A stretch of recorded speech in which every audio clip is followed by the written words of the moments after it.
سائے کی رات 400 دروازے لاسٹ ایپیسوڈ 4 چراغ روشن ہوتے ہی قلعہ میں ایک چمکتی لہر دوڑ گئی۔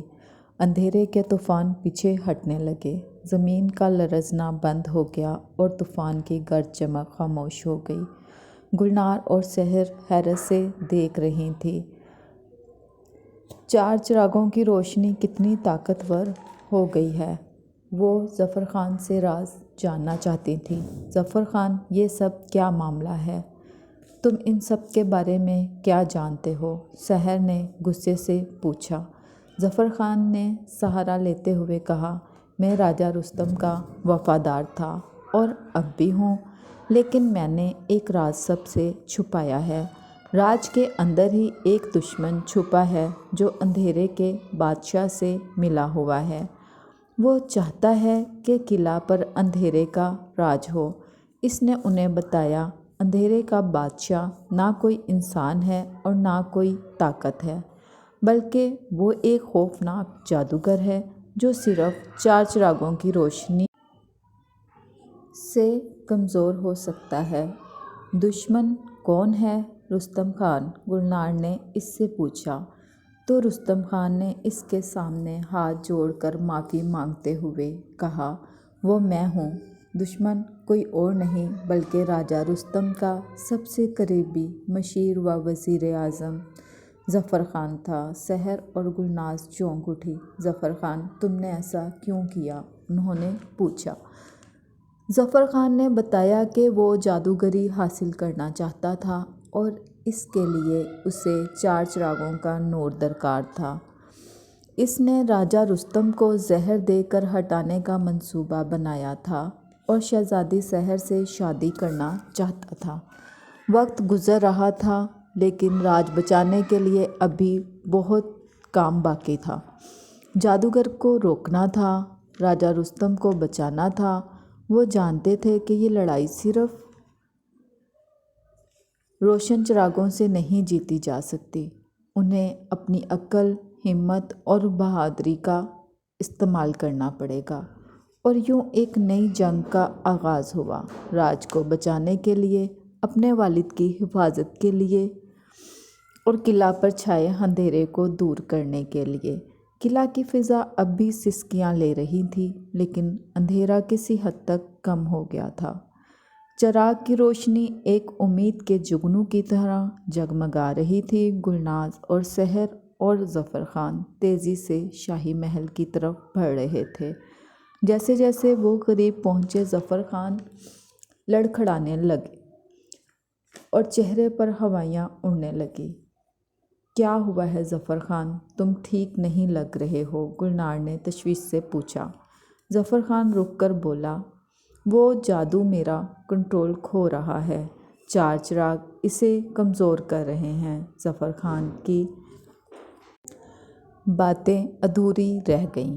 وہ شاہی محل کے مرکزی ہال میں داخل ہوئے۔ منظر دیکھ کر ان کے حواس اڑ گئے۔ تخت الٹا پڑا تھا، دیواروں پر سیاہ نشان بنے ہوئے تھے اور راجہ رستم بے ہوش فرش پر پڑا تھا۔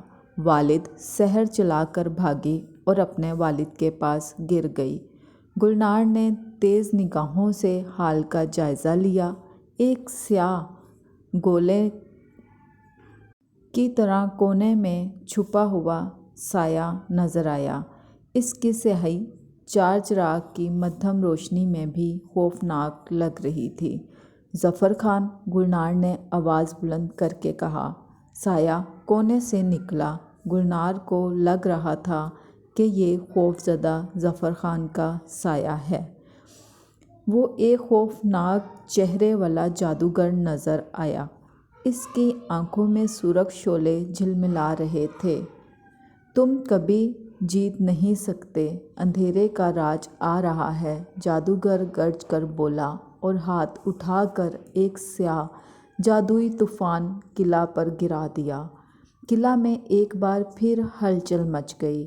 4 چراغ کی روشنی لرزنے لگی جیسے ان کے خلاف کوئی بڑی طاقت حملہ کر رہی ہو۔ گلنار نے سحر کی طرف دیکھا، دونوں بہنوں کی آنکھوں میں عزم تھا۔ انہیں اس جادوگر کو روکنا تھا، چاہے کچھ بھی ہو جائے۔ گلنار نے اپنی تلوار اٹھائی اور جادوگر کی طرف بڑھتی چلی گئی۔ اس کی تلوار پر 4 چراغ کی ایک مدھم سی روشنی پڑ گئی، جس نے جادوگر کو جھنجھلا کر رکھ دیا۔ سحر بھی جلد ہی تلوار سنبھال کر بہن کا ساتھ دینے کے لیے آگے بڑھ گئی۔ لڑائی شروع ہو گئی۔ تلواروں کے ٹکرانے کی آوازیں اور جادوگر کے گرجنے کی صدائیں قلعہ کی دیواروں سے ٹکرا کر واپس گونجتی تھیں۔ گلنار اور سحر اپنی جان کی پرواہ کیے بغیر لڑ رہی تھیں، لیکن جادوگر کا جادو ان سے زیادہ طاقتور تھا۔ اس کی سیاہ لہریں ان پر حملہ کر رہی تھیں، ان کی تلواروں کو کمزور کر رہی تھیں۔ لڑتے ہوئے گلنار کو اچانک صوفی کی بات یاد آئی، اندھیرے میں روشنی تلاش کرو۔ اس نے جادوگر کی طرف نہیں بلکہ اندھیرے کی لہر کی طرف اپنی تلوار اٹھا لی۔ جادوگر یہ حرکت سمجھ نہیں پایا، لیکن یہی اس کی غلطی بن گئی۔ جب 4 چراغ کی روشنی اندھیرے کی لہر سے ٹکرائی تو ایک چمکتا ہوا دھماکہ ہوا، قلعہ لرز اٹھا جیسے کوئی طوفان پھٹ پڑا ہو، لیکن یہ روشنی کا طوفان تھا، اندھیرے کا نہیں۔ جادوگر ایک چیخ مارتا ہوا پیچھے ہٹا، اس کی سیاہ طاقت کمزور ہو رہی تھی۔ 4 چراغ کے نور میں وہ برف کی طرح پگھل رہا تھا۔ نہیں، یہ نہیں، ممکن نہیں، وہ دھاڑا، لیکن اس کی آواز کمزور پڑتی جا رہی تھی۔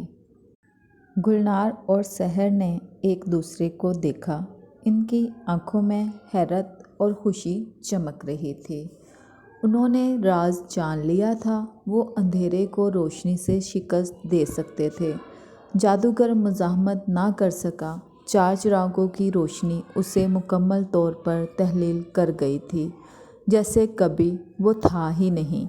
قلعہ پر چھایا سائے کا بادل ہٹ گیا تھا، روشنی پھر سے لوٹ آئی تھی۔ قلعہ کے سیاہی محل کی طرف بھاگے۔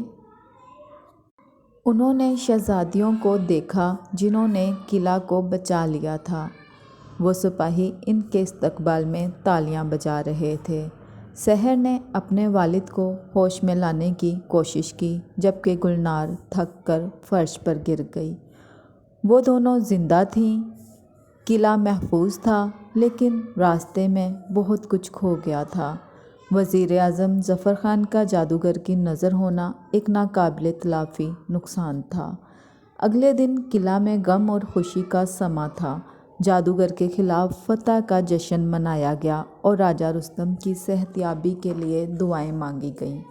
گلنار اور سحر قلعہ کے نئے ہیرو تھے، جنہوں نے نہ صرف اندھیرے کے بادشاہ کو شکست دی تھی بلکہ راج کی بقا میں اہم کردار ادا کیا۔ لیکن وہ جانتے تھے کہ یہ آخری لڑائی نہیں تھی۔ اندھیرے کی طاقتیں ہمیشہ موجود رہیں گی اور انہیں مستقبل میں بھی چوکیداری کرنا ہوگی۔ 4 چراغوں کی روشنی ان کی رہنمائی کرتی رہے گی اور یاد دلاتی رہے گی کہ روشنی حقیقی طاقت ہے اور وہ ہمیشہ اندھیرے کو شکست دیتی ہے۔ یہ کہانی یہاں پر ختم ہوتی ہے۔